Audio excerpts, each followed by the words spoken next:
Esporte Terê. Esporte Terê FM. E a delegação da seleção brasileira desembarcou no Rio de Janeiro na madrugada desta quarta, após a eliminação na Copa do Mundo. Mas com um cenário incomum. Entre os 26 jogadores convocados, apenas Danilo estava no voo fretado da CBF.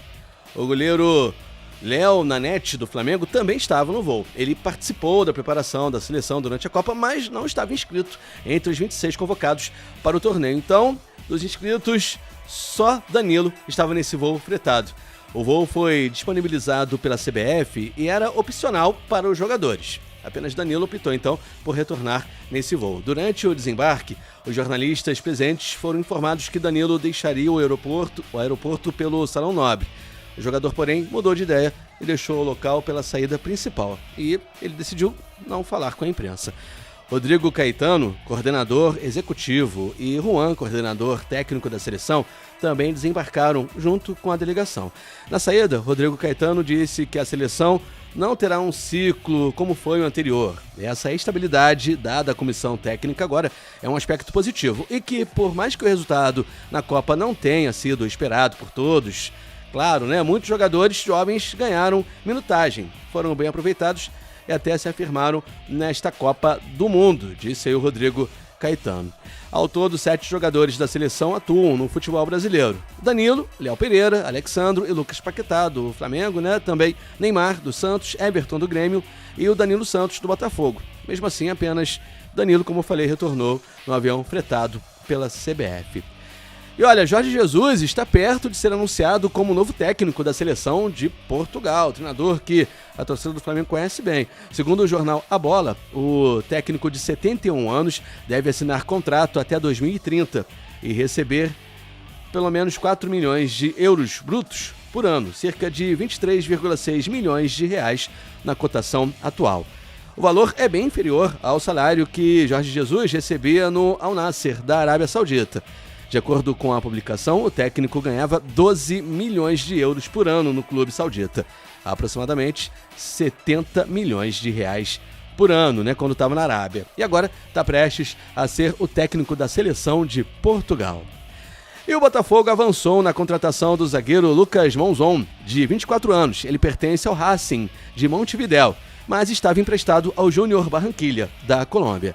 O clube carioca irá comprar 60% dos direitos econômicos por cerca de $800 mil, cerca de 4,2 milhões de reais na cotação atual.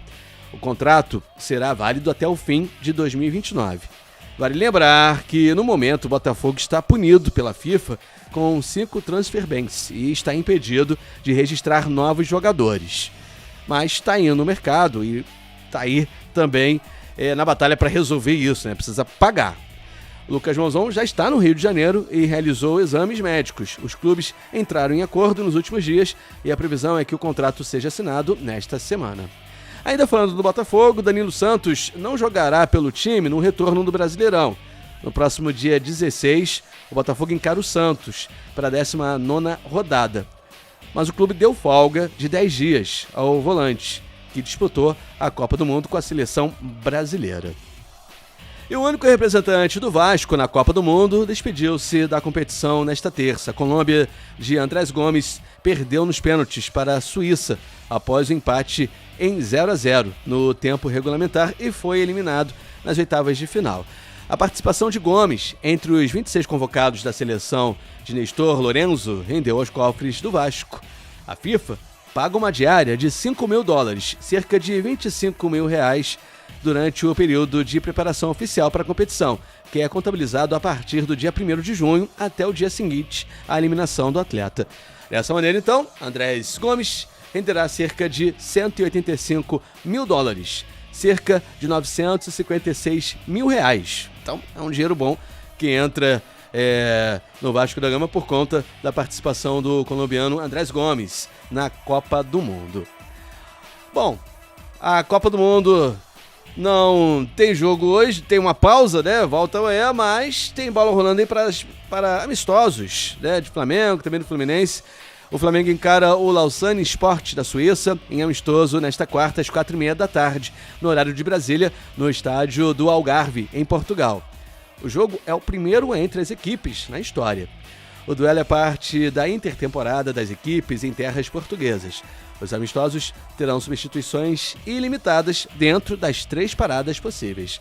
O Flamengo vai aproveitar o jogo para dar mais minutos a alguns dos garotos da base que viajaram a Portugal.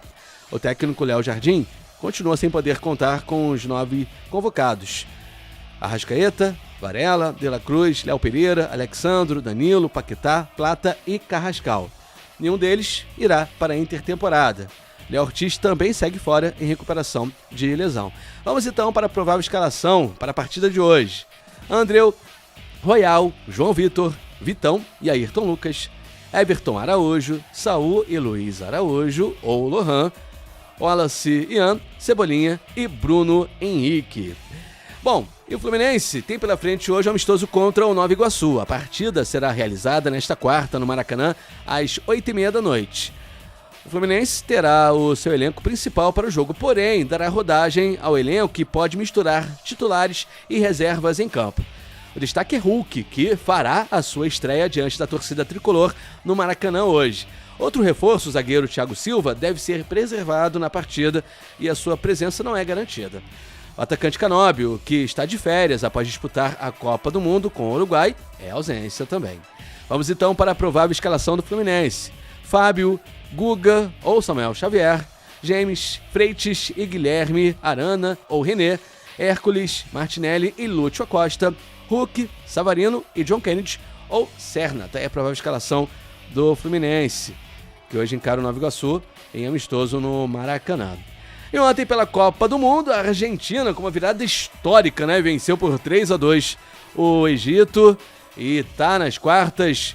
Outra seleção que garantiu classificação para a próxima fase foi também a Suíça, que venceu a Colômbia nos pênaltis. No tempo normal, 0-0, e nas penalidades, a Suíça levou a melhor. Como eu falei, hoje não tem jogo pela Copa do Mundo, tem uma pausa, mas amanhã começa as quartas de final. 5 da tarde tem França e Marrocos. Na sexta-feira tem um confronto entre Espanha e Bélgica, às 4 horas da tarde. No sábado, Noruega e Inglaterra, às 6 da tarde. Seria o jogo do Brasil, né? Fazer o quê? Também no sábado, a Argentina encara a Suíça às 10 da noite. Jogos das quartas de final da Copa do Mundo. E você por dentro de tudo aqui, do Mundo da Bola, sempre ligado na TV. A gente acompanhando tudinho, né? Então teremos bons jogos, com certeza, na próxima fase. Vamos falar do Messi também, né? Que ontem, rapaz, foi o cara que puxou essa virada e no momento é artilheiro aí da Copa do Mundo com 8 gols. O ET tá demais. Esporte Terê FM.